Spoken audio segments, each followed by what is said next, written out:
Thank you. So let's get started. Quote, "The kids showed up in our driveway on a Tuesday afternoon. Their panic was palpable. The little one didn't sleep so much as lose consciousness in moments when her small body demanded a break from her otherwise ceaseless crying. Sometimes her cries went the other direction too, spiking into screams, her body rigid with terror." Those are the words of Janine Cummins, a former foster mother who wrote a very moving op-ed piece the other day in the New York Times. And it is about the arrival of two foster children who had suffered trauma before arriving at her family's home. And I think it is an appropriate image to hold in our mind, that of a child who cannot be comforted, an appropriate image to hold in our mind as we have a conversation about the health impact of the 2,300 or so children who have been separated from their families at the American border and put in detention centers. Yes, the president issued an executive order, as some of you may know, yesterday, stipulating that in the future families will not be separated. However, there is no stipulation in that executive order about reuniting the 2,300 kids who have already been separated. And there have been very conflicting statements from different quarters of the Trump administration about what exactly the future holds for this group. So with that introduction, now let me turn to our wonderful panelists. Dr. Colleen Kraft, to my immediate left, is the president of the American Academy of Pediatrics. She practices medicine in Mission Viejo. I have to say parenthetically that Colleen told me before we started, this will be her 49th interview since Friday. Yes. So let's make it a really special one. Thank you.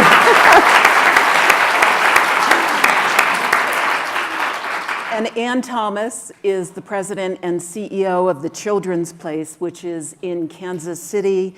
The Children's Place specializes in treating children under the age of 8 who have suffered trauma.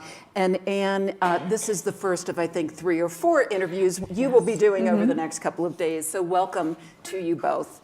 Colleen, I want to start with you. As some of you in the audience may have read or seen Colleen in recent days, you made a visit to a detention center on the Texas-Mexican border. This was back in April. Right. Tell me today, in mid-June, what images, what impressions remain with you?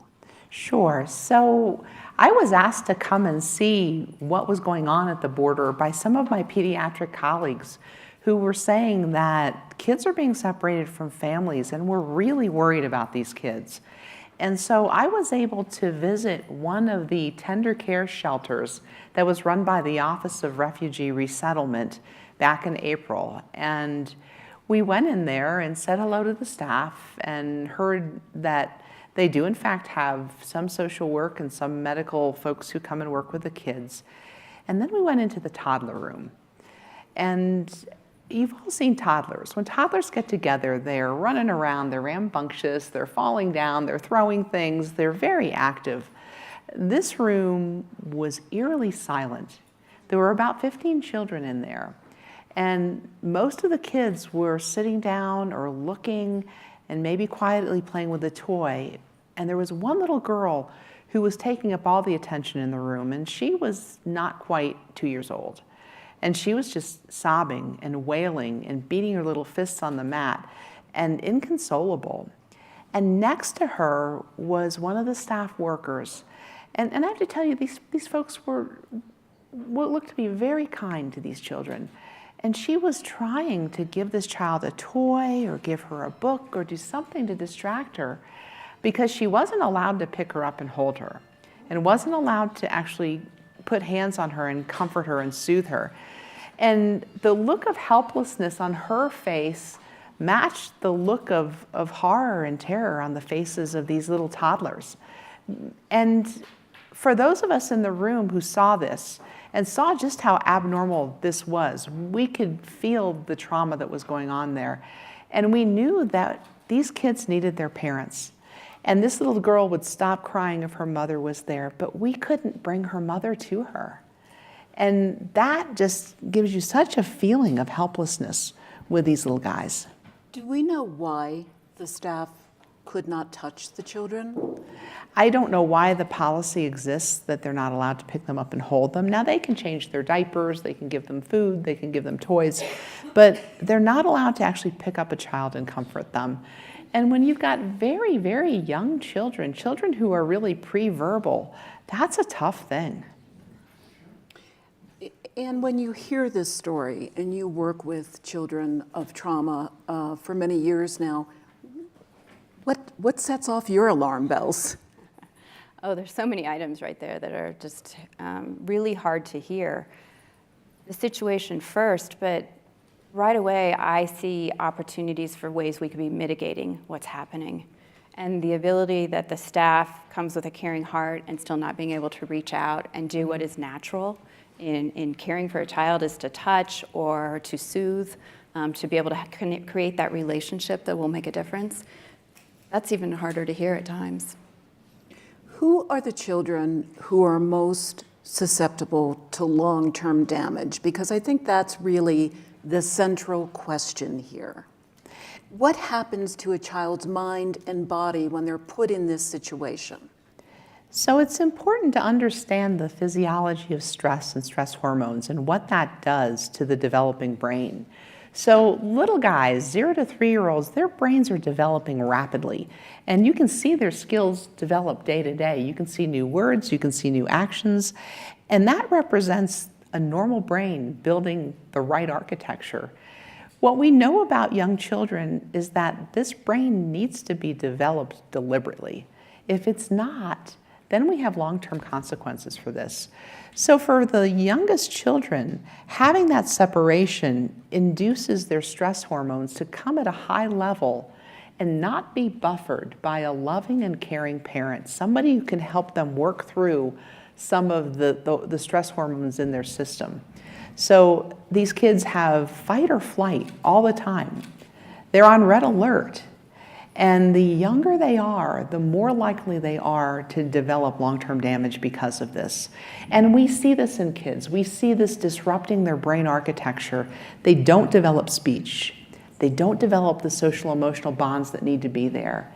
They don't develop gross motor function sometimes. And it leads to, in the very short term, very significant developmental delay. I've heard you use the phrase toxic stress. Is that something that's used in the field? Absolutely. When a child is living in a situation where their cortisol levels are raised and elevated for a long period of time, it does change the brain architecture. It changes how they respond. That it influences them in a way that they have to adapt because we're adaptive creatures. And so they grow around with that in them, and that's where we start to see the maladaptive behaviors. We start to see the unhealthy relationships because their brain has started to respond to things differently. So then when you begin to create a healthy relationship for them, that is not their truth. That feels foreign to them. And that's where it gets complicated, that even in the healing process, when we reintroduce what would be healing factors, that's foreign to them. And that creates another level of intervention we have to use. You've both used the expression, the architecture of the brain. When the architecture of the brain changes in this period of time, is it a permanent change? So it is, and just to explain that a little bit, what happens is that you are born with a number of synaptic connections, which are neural connections, and those connections increase in number and increase in strength over the first 3 years of life. And what happens eventually is the brain begins to prune some of those less strong connections away. So in the very early years, if those strong connections that get built are responsiveness, language, singing, counting, playing, reading, then what develops, the strong connections that develop are language skills, they're social emotional skills, they're the ability to learn, they're the ability to be resilient. But in these children that have these high stress hormone levels, what happens is that those relationships and those normal bonds aren't the strong connections. The strong connections that are built are fear, aggression, anxiety. And as these kids grow and develop and their brain starts pruning away some of these connections, the strong connections stay. So with normal brain architecture, you will keep the ability to read, the ability to write, the ability to love and learn. And a bad experience that may have happened to you and your child will get pruned away. With these kids, the fear is that the strong connections of fear and anxiety and pain and hurt are the ones that stay, and the ability to learn new things, the ability to read, will be pruned away. And you've identified age. The youngest children are at the greatest risk of suffering these effects that you've been describing. What are some of the other risk factors? Does it have to do with the length of separation from their family? Does it have to do with the circumstances from which they've come?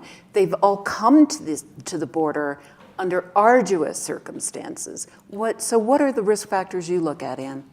Well, I think you've named the risk factors. I think the challenge is it's different for every single child, because with risk factors there also arise resiliency factors. So their temperament, their relationships, is there a sibling in the camp with them? Again, what other traumas have they experienced before this? You know, if they've been in homes where there's been violence, if there's been lack of basic needs, if there has been a change in caregiver from a mother to a grandmother.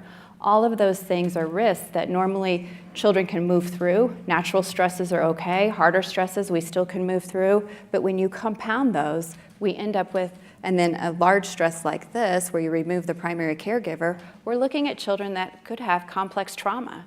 And that is, so there isn't one thing that is predictive, that it will say this is the worst thing. It is the culmination of all of those events. So let's get granular for a moment.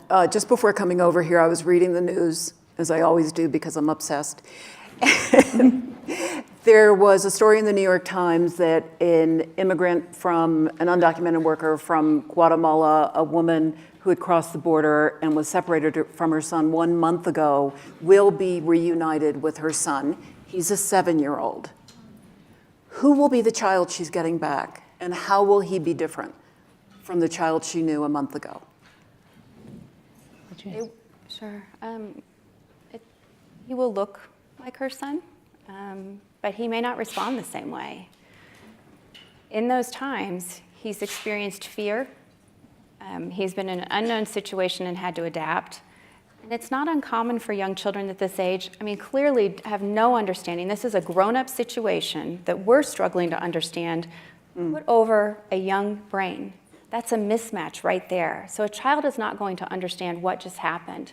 And we have to remember that young children are also very egocentric. And it's not uncommon to think, Mom, why did you leave me? Right. And to blame, what did I do wrong? And so right then, she is a child that's gone through all of this, but he may not just run into her arms and say, Mom, I'm so glad, we're safe, we're back together. We suddenly have to repair that bond between them, and then also help them both heal from what's happened. We have just exponentially increased the amount of healing work that's going to have to happen. And you'll see differences in the way that kids are eating and sleeping and disruption of a number of behaviors. And the fear that, is this going to happen again? Are you going to stay with me now? Are you going to leave me? What if I do something wrong? Does that mean you're going to leave me again? And that's part of that complex trauma that really requires trauma-focused therapy in order to help to heal that bond, even with a loving parent and a child who wants to see and wants to be with their parent. Let's turn now to the strategies. You mentioned therapy, and particularly at the Children's Place, what works? I know that there's no secret sauce, there's no single formula, but what's the range of strategies that work to help children work through trauma and somehow come out on the other end? Right. Well, and I think that's just why I do this work, is because the healing happens. Where I work, we work with children, again, under the age of 5, that have experienced on average 5 different traumatic events in their young lives. When they arrive in our program, we call them the deer in the headlights. They're just paused. They are not ready for a relationship. They are scared and frozen. Or the other group that arrives is our externalizers. They have been kicked out of multiple early ed centers, and no one can manage them. They're aggressive. They are prickly, and they're yo-yo kids. Come in, I'll push you away. So we see all these different types of behaviors that manifest after traumatic events. The very first thing, Safety, predictability. We say it all the time. We're here to keep you safe. And we start with consistent routines. Every day feels like the same. And sometimes people are like, gosh, do you shake it up a little bit? Nope. That brain needs to be rewired. That brain needs to know when you walk in, you're going to be greeted by Miss Kathy, and she is going to do this. So we start with routine and consistency and predictability. Very next, we add relationship. We have amazing staff. They're just like those warm caregivers, but they're highly trained in understanding the nuances of what's going on. And so building protective relationships. I will come and join with you as you're ready, but I'm going to keep coming to you. You're not going to push me away. Our staff learns to not take it personal. You know, trauma kids have been hurt, so they're really, really good at keeping people away. I'll do it myself, you won't hurt me again. And so teaching people that we've got to ride through this, and when you do, you start to see something change. As we do each of those two basic steps, with therapies, with fun, play. Life has not been fun, so we have to do lots of child-centered, be a kid. Go outside and blow bubbles, run, get dirty. Lots of sensory activities to bring feeling back into their bodies and their minds. That's when we start to see things turn. And our children stay for about 15 months. So that is the power of the young brain, that it can be rewired. Children are resilient when those ingredients are put back in place, and when people understand the complexity of the baby steps that have to be done, we see them laughing, giggling, teasing, joking, breaking limits or pushing limits, making messes, and those are all really happy things that we see in children. And during that 15-month period, when there are responsible, loving adults in these kids' lives, what kind of training goes on with them? You know, it is always about trying to find who will be the one person that can help protect them. Yep. And it can be lots of different people. We use a strategy. Our children are in foster care, and so I pause when we answer that because it's not always the same person. Right. And so we teach strategies that your heart is very big, it's a pocket, and everyone that comes into your life and gives you love makes your heart bigger. Because sometimes it's grandma for 6 months, and then, you know, mom's in the process of being reunified. But we're working to teach them that there are positive relationships. You know, that it is really important to have the one, but we have to teach them other coping skills as well. Colleen, the Academy has been very involved in this subject long before the national spotlight has been shining on it in the past few weeks. And you have a toolkit for pediatricians to use when they're treating children who have been through traumatic experiences, particularly immigrant children. What are pediatricians to do? So pediatricians are looking to, first of all, ensure and make sure that these families are connected with the resources to do one other thing and make sure that that environment is a safe environment for them. And this is a big fear that we have with the reunification of these kids, because we're not sure that that's going to happen well. And then secondly, where are these families going to be? Because we know that a community-based situation is going to be best for these families and children. And having them go from being separated from their parent to living with a parent in a detention center is wrong. And that will only go to re-traumatize these kids. And we know that the ecology, the environment, actually becomes your biology, and that drives development across the lifespan. So what we do is we first of all find those resources, work with our pediatricians on making connections with the legal community and the social work community that can help those families, and then get them involved in some of the trauma-focused care that can really help to repair those relationships. When the kind of work you've just described doesn't succeed, what does an adult look like who has been through this trauma and struggles with what one writer called the long shadow of this disruption? Who is that adult? So that adult starts with a child who's been traumatized, and then they go on to not being able to do well in school, and somebody who gets in trouble in school a lot. And they may drop out of school. They may get into trouble with the law. They may start smoking cigarettes and drinking alcohol and being involved in substance abuse. And eventually what happens is that the environment, the ecology that becomes their biology actually drives change. And they are at risk for chronic heart disease, for morbid obesity, for cancer, for a number of the diseases that are actual physical diseases that come secondary to these adverse childhood experiences. And Yeah. the one other piece of that is also their sense of relationship is different. So you start to see them engage in relationships, whether it's a friend, starts as peers, in elementary school, but it moves to partners. We tend to see, again, unhealthy relationships that start to form. This is where we see domestic violence. We see them having children of their own, and because of their own attachment issues, their own trauma-related issues, again, their truth, they do not have what we would see as some of the ingredients to have healthy relationships. So not only are they moving down and having more health risks, but they are influencing others around them with their traumatic responses. Just to give you an example, I work with a number of children who've been in foster care and a number of parents who have been foster care survivors. And it's not uncommon for one of these families to have a child, to have a baby, and want to do that because they want somebody who's going to love them. So they'll have this child at a very early age. And then they will become distraught because they think their 2-month-old hates them because they're crying at nighttime and they won't calm down and have colic. Or they think that their 12-month-old hates them because they're beginning to test limits like normal 12-month-olds do. So it becomes very complex.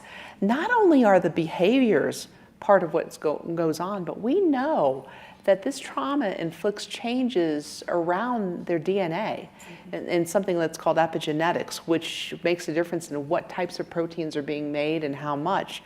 And so genetically, this trauma gets passed from one generation to another. I think it's kind of classically American to want to find a silver lining Right. in a truly abhorrent story. So let's try to find that. This feels like an opportunity to push this issue forward. People are talking about it, thinking about it in ways that they haven't before.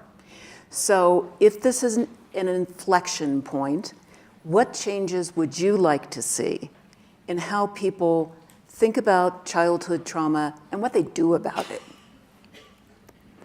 So I would like to see a coordinated response to childhood trauma. And we can start with these children who have been separated and are being reunited because they need to be reunited with their families. They need to be in safe situations and not being re-traumatized.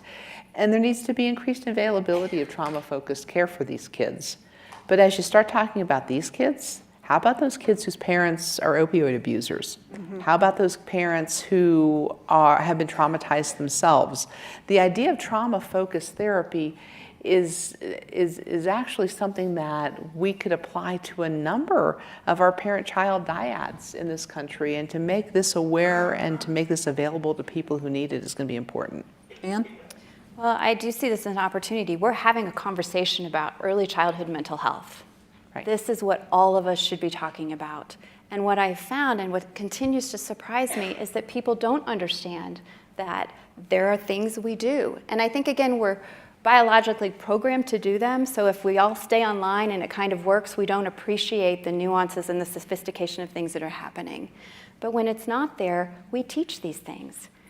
You may heal from trauma. It does not have to define you. And it saddens me that there's a lack of understanding about this. So I see this as an opportunity that it's created a buzz. And with every time we talk about it, we're educating someone else what early childhood trauma means, the power of connection, the power of buffering against stressful events. And we're learning the biology that goes with it. So this can be a very exciting opportunity for our society. But on the flip side, there's the whole conversation about prevention, because as pediatricians, prevention is really our mantra, and trauma-focused therapy works, but it's expensive, it's intensive, we don't have enough therapists, we don't have enough resources. How do we make this become part of our prevention policy? We did have one really good thing happen in the legislative sessions in Congress, in that the Families First Prevention Act was put through. And that actually has funding for looking at therapies, looking for resources for families who are struggling. So you might be able to intervene before there's some toxic stress that's there. And that's really the important part there. What do we do in terms of our health care, our behavioral health care, our substance abuse treatments, so that we can stop things in their track and prevent some of the long-lasting trauma that's going to go through? I'd like to open it up to questions from all of you. There are folks on either side of the room with microphones. They will identify you. This is being recorded and will be posted later on. So if you can stand and let us know who you are, that would be terrific. And let's get going. I think I'm having trouble with the lights, seeing too clearly. Mm-hmm. Oh, there we go, over there. Well, I have to speak loud. I'm Ira Leshner from San Diego. Wait, we need a mic. We need a mic. Okay. All right, start again, please. Okay, thank you. Thank you. My name is Ira Leshner. I'm from San Diego, California. Thank you very much for giving us these insights. The second idea that we have to pursue, I believe, is first, reunite these children, each and every one of them, with their parent. They were not just separated, they were kidnapped. They were kidnapped. And you and I and everyone within the reach of our voice back home or here have a responsibility, I believe, to bring this message forward in a way that is not political. It's really about innocent children. Forget about the politics part of it. But how do we get the society as a whole to now put pressure on this administration, on the members of Congress of both parties, to remedy the issue of separation or kidnapping?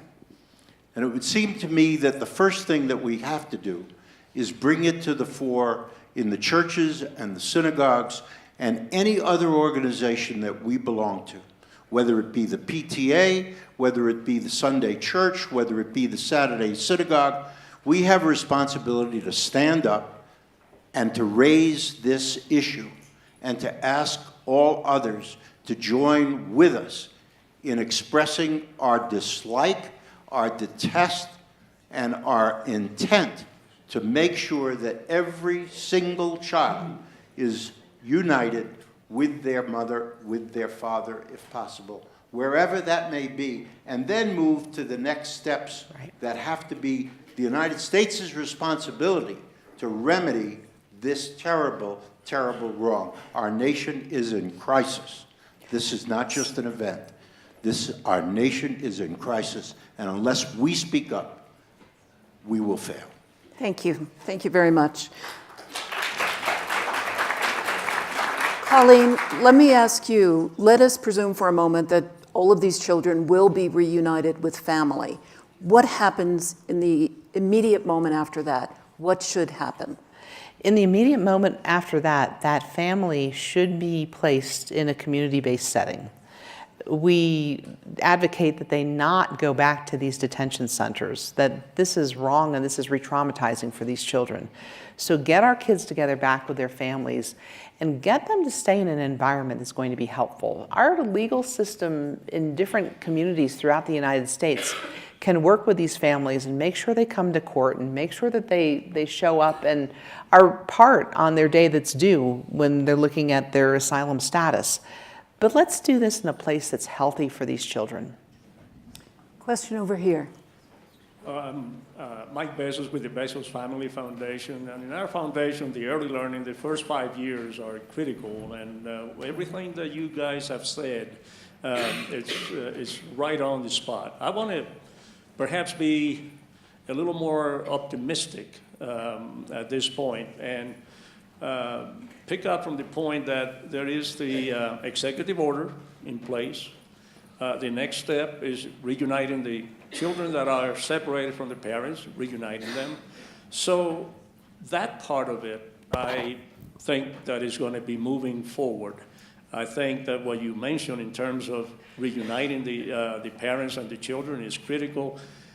What is important is how do we teach, and you touched upon that, Ms. Thomas, is how do we let those parents know how important it is for them to be, to reestablish that relationship that is so critical. And in this case, the parents that we're talking about perhaps themselves are not aware of how important those early years of brain development is and the impact that they may have. So not only unifying the parents and the kids, but also spending time educating the parents about how to behave or how to act and how to reestablish that relationship again. And then the next step is every one of us, I'll call upon every one of us again in this group, when we go back home, sure, go ahead and call your congressman and your governor. But more important, there is a lot of toxic stress going on in your communities right now. It's been going on for many years, and it's still going on, and it's just as separate from the border issue. It's just as critical and just as impactful. So learn a little bit about it, and everything that was said here about the children's brain being very malleable, it's never too late to catch them. But tell me a little bit about how can we reach those parents and teach them and share with them about how important this is in this situation at the border. Thank you. Thank you. Ann? Well, I think Colleen alluded to that. If there was a way as we are reunifying, and it's not just you go back together and bye, the problem's solved. It is using what we know as evidence-based treatments. It is, all of our evidence-based treatments for trauma are around these very things. It's around relationship building, and it's about how do we help self-regulate. The other piece we have to remember is the parents have experienced a trauma too. Mm-hmm. So this is not just the child's trauma. The parent has lost their child for this period of time. And so it is going to involve psychoeducation around all of these steps. So if people are aware, there is a recipe that if we follow these things, we will move towards healing. And we are going to have the community supports. Every one of you goes back to your community and says, where are our resources? Where are the therapists, the agencies, the social workers, the teachers that have a trauma-informed lens and understand that we have got to spread this message further? And that's how we will help them heal. I think part of it too, particularly for our immigrant families and migrant families, is humanizing them. So rather than what's wrong with you, it's what happened to you. And it's rather than you're an illegal crossing the border, you're a human being escaping violence. And something happened to you there. And I think if we can get that message out, and enough of us say it, enough of us made Donald Trump change the separation of children and parents policy. So enough of us need to be talking at the next steps as well. It doesn't end. Mm-hmm. Reunification doesn't. We have a question on this side. Hi, I'm Sheila Walker. I am a behavioral geneticist. I work for the Center for Youth Wellness with Nadine Burke-Harris in California. Thank you so much for this very important talk today. I just wanted to add a couple of things, 1,000% echoing the prevention piece. It's so important that we get out in front of this, not only in early childhood, but during the pregnancy period, even preconception, and reach parents who have been traumatized early on to help them with this early attachment skills and so forth. I also wanted to follow on to Mike's comment on a positive spin from a biochemical standpoint on the epigenetics piece, which I think is getting a bit of a bad rap because it's how we operate as human beings. We're under construction 24/7 because ecology shapes biology or nurture shapes nature. And this just means that when we get the context piece right over time, and it may be expensive and be complex, but it works. And biology tells a very optimistic story about what can happen when we get the context piece right. Thank you. Right. Do you want to add to that? Oh, I would agree with that entirely. And that I think so much of what I've had to say publicly in the last several days has really been about the dangers of what we're doing, because a lot of the public perception is, well, we've got them in a nice place and they have beds and they have toys, and it's kind of like time. what we're doing to these young children and their brains is really something that can cause lifelong trauma. And so I think as we move through the now what step, it is looking at what do these families need, and that there is healing that can happen. Colleen, the first eloquent speaker talked about, let's not make this political. I'm not sure we can do that in these polarized times that we live in. You have been, and the Academy has been so out front on this, 49 interviews since Friday.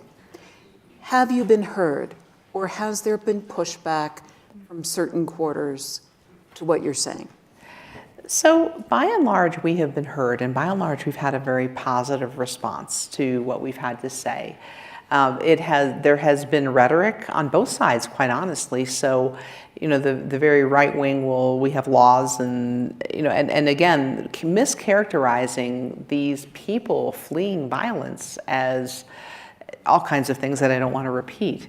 But even on the left-hand side too, we should be arresting Trump, and we can't go there. We got to be thinking about the kids and the families. And if we put the kids first and the families first, that becomes our North Star, and we can speak to this. And we all want our kids to grow up healthy, and we all want kids that are going to be productive as adults. And so we can coalesce around these things.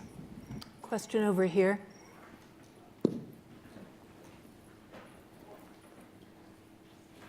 Sure. Thanks. My name's Emily Kingsley.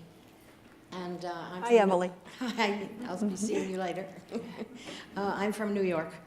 And I think that it's all well and good to speak, to sing to the choir, because we all know that we're all on the right side and we're all going to do as much as we can. But when there's a pervasive, when you talk about individualizing these children, when there's a pervasive attitude within the administration that these aren't full people, and we didn't want them in the first place, and they're brown, and they come from shithole countries, and so they're not paid the same attention and humanization as if Ivanka and Jared's kid was pulled away and taken somewhere and they didn't know where they were and didn't know if they'd ever see them again. You would have a very different attitude, or somebody would have a different attitude about the resolution of these problems. I think there's a very, very basic racism involved in the entire situation. One of the things I pointed out when Gail King interviewed me on Good Morning, I guess it's CBS This Morning back on Monday, was that there's this picture that's circulating of Ivanka Trump and her son. And I love that picture. That's showing what we should be doing with every child. That's the joy between a parent and a child. It's that child serving, returning, and every child in this world deserves that. That's what's going to develop their brains. And I also think, Emily, I think two things can be true, that what you said is true, and what Anne said earlier is true, that as awful a situation as this is in the moment, it has given an opportunity for voices to be heard that have not been heard before. Do we have a question here? Yes, down here in the front.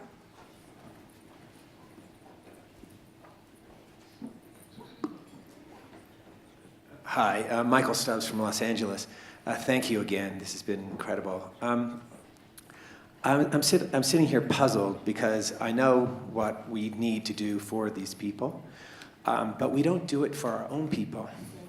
And so I wonder, is there something that we can insist upon, that we can demand our representatives to fund, to produce, for healing for all children? Yes, maybe an emergency situation here, but really for the people in our communities on an ongoing basis.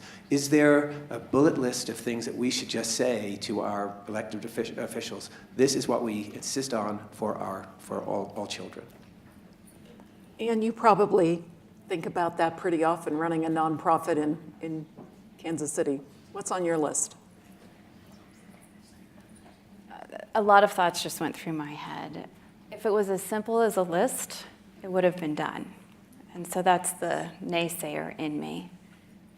But I think the groundswell, I think this idea that this is what we believe in.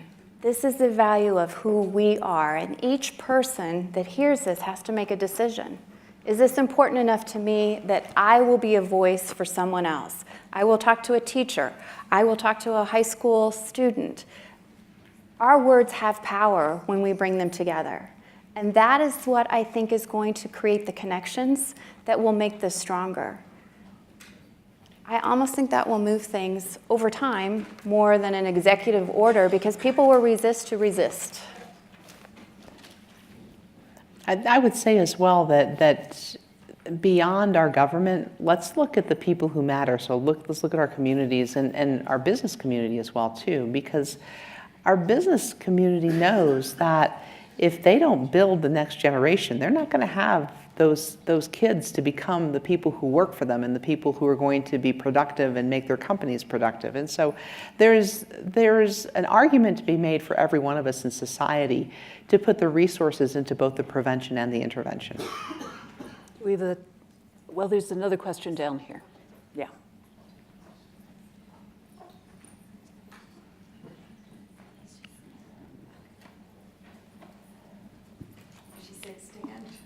You don't have to if you don't want to. Okay, Holly Hepines from Texas. Colleen, you spoke about a policy at the detention center on the border that the workers are not allowed to touch the children or comfort them. When did that policy? I do not know. I mean, this is what we were told when I was there and watching this child. So I don't know any more of the details about that. There's been some reporting because of your comment. Right. And I think that journalists haven't gotten to the root of it, and it may not be that it's written down, but there's an assumption that there are limits on how caregivers can touch children in this age in which we live. Yeah. Anyone on this side? Yeah.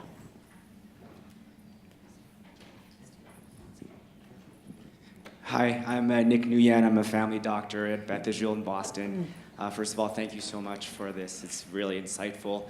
I don't mean to belabor the point of the gentleman in the front row, but we are seeing more and more children growing to adolescence with health problems, mental health issues, diabetes, obesity, asthma, anything that you can name, it's there. And there's such a shortage in terms of pediatricians, primary care physicians, and also mental health providers, especially for this pediatric population, also adolescent population.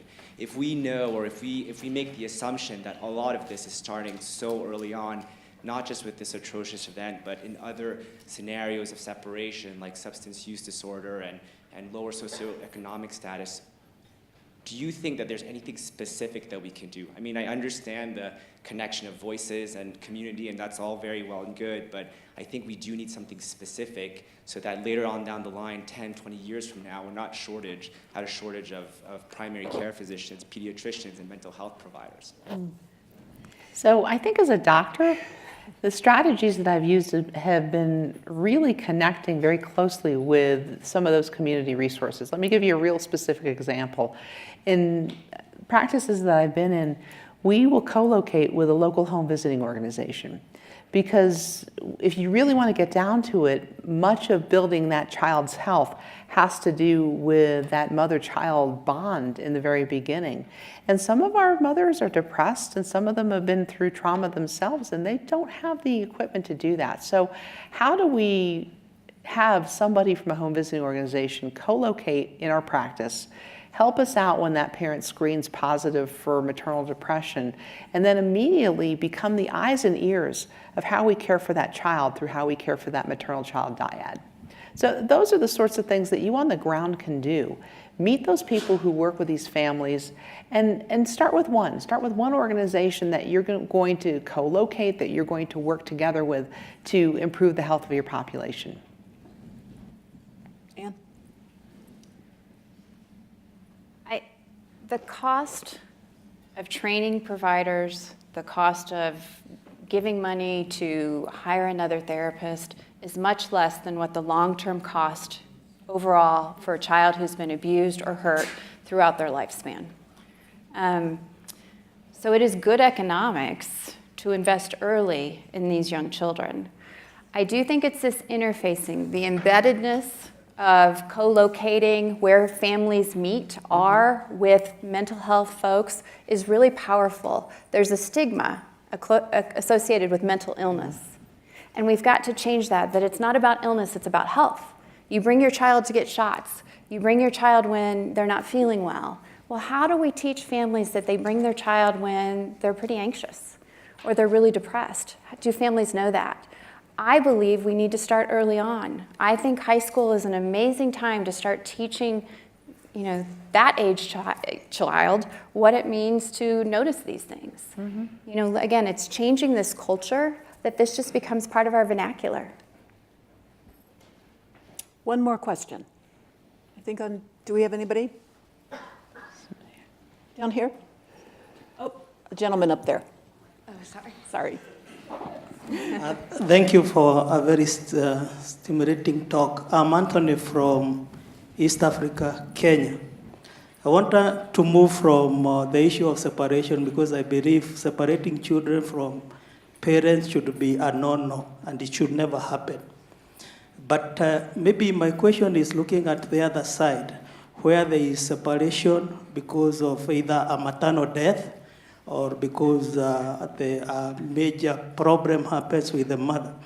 Is there a difference between the levels of trauma between the children where one of the parents dies and the children who are separated, like what is happening at the border? So great question. So the question being, is there a difference between a child who's been through a super traumatic event like a parent dying and these kids who've been separated from the parents? The answer is that it all depends on whether they've got a caring adult to help them buffer that situation. So in the instance where a child has a parent who dies, if they've got the other parent, if they've got a grandparent, if they've got an adult who can really help them buffer the stress that they're feeling and work towards a new normal for them, that's something that we call tolerable stress, and it's something where kids can eventually develop that resilience. Contrast that with toxic stress, where these kids are on red alert all the time and they don't have that adult to really help them calm down. Big difference. So I started this conversation noting that Colleen had done, this will be her 49th. She is racing off now to do her 50th, a live interview with CNN. So we're going to wrap this up, but I want to thank all of you for participating, and most of all, both of you. Thank you. Thank you.